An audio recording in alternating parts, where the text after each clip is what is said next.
ټایټینک جهاز چې کله جوړ شو نو یو زمیندار چې نوم یې کلاک و هغه ښځې له ویلي چې کله هم دا تیار شي او دا په ډومبني سفر باندې ځي نو دې کې به مونږ ځو. ټایټینک جهاز جوړ شو، دغه زمیندار خپلو بچو له اور ښځې له ټیکټونه وایشتل او د سفر تیاریان یې شروع کړي. اووه ورځې پس په دا جهاز روانېدو دوی خپله تیاري هم شروع کړې وه چې په دغه ورځ باندې د دغې زمیندار یو سپی و چې د دې زمیندار یو وړوکی زوی یې خوړو. نو ښځې یې زمیندار ته ووایي چې یاره زه خو د ټایټینک په دې سفر باندې ځم، زه خپل زوی هم داسې نشم پرېښی. زمیندار چې کوم دی خپلې پیسې جمع کړې وي، ټیکټونه یې هم ایښتلي وو او د دغه جهاز ټیکټ چې کوم و هغه نان ریفانډیبل و. یو قسم له ده غټ نقصان وشو او د دغه سفر نه دی پاتې شو.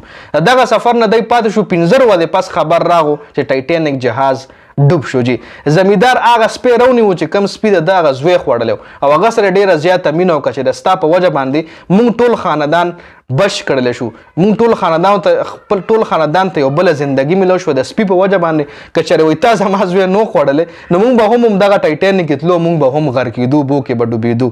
نو ګوره چې سم کېږي که نه، هغه الله پاک چې څه کارونه هم کوي د انسان د ښې دپاره کوي، چې سم کېږي د انسان د ښې دپاره کېږي.